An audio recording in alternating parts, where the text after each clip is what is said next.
जय श्री राम दोस्तों। ये कहानी थोड़ी पुरानी है। इस पूरी कहानी को कहीं भी वर्तमान में चल रहे चुनाव उनाव से जोड़ने की ज़रूरत नहीं है, क्योंकि ये पूरी कहानी जो है वो प्राचीन समय की है। इस समय में जो है राजा के कोष से एक बहुत अच्छा छात्रावास चलता था, जिस छात्रावास में कई सारे विद्यार्थी रहा करते थे। इस छात्रावास में क्या व्यंजन बने, कैसा खान पान हो, कैसे आहार हो, कैसी दिनचर्या हो, इसे लेकर सभी छात्रों में तीखी बहस हुआ करती थी। इस बहस को लेकर के छात्रों के दो समूह बन गए। एक समूह वह था जो धार्मिक संप्रदाय को मानता था और दूसरा समूह वह था जो एक मजहब को मानता था। धार्मिक संप्रदाय को मानने वाले में 80% छात्र थे, जबकि मजहब को मानने वाले लोगों में 20% छात्र थे। तो ये जो दोनों समूह हैं, ये दोनों समूह मिलजुल कर जीवन यापन कर रहे थे, लेकिन दोनों की डिमांड थी कि हमारे हिसाब से ये छात्रावास चलना चाहिए।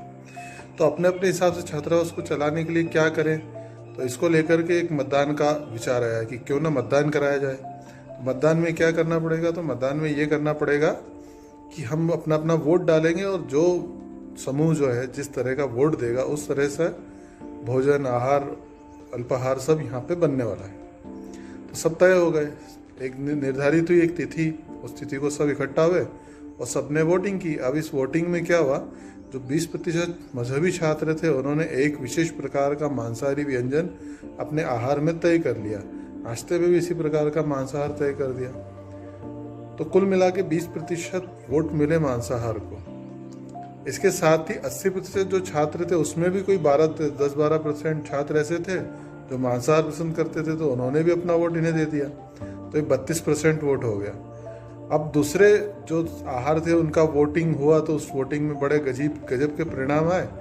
कोई पोहा चाहता था नाश्ते में और भोजन में पूड़ी सब्जी चाहता था। कोई अलग अलग प्रकार के व्यंजन चाहता था नाश्ते में और भोजन के लिए अलग प्रकार का व्यंजन।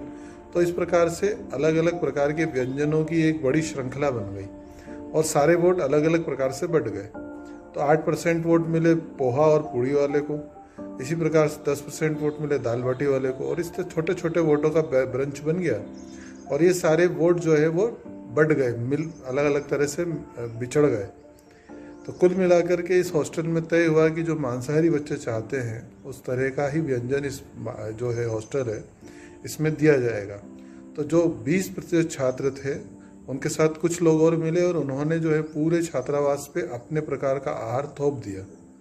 कुछ इसी प्रकार की स्थिति आज हमारे समाज की भी है। मैं नहीं चाहता कि आप इस सारी चीज़ को किसी चुनाव से जोड़ें, क्योंकि चुनाव अपनी जगह है। आप एक जिम्मेदार नागरिक है तो अपना वोट ज़रूर डाल के आएँ। जो भी देश के लिए अच्छा काम करना चाहते हैं, कर रहे हैं, ऐसे लोगों के लिए आप अपना वोट करें, वोट ज़रूर करें। अपनी छुट्टी को सदुपयोग करें। और इस चैनल को अगर अभी तक सब्सक्राइब नहीं किया है तो प्लीज़ इसे सब्सक्राइब कर लीजिए, क्योंकि ये बहुत अच्छा चैनल है और आपके बहुत काम आने वाला है। जय हिंद, वंदे मातरम।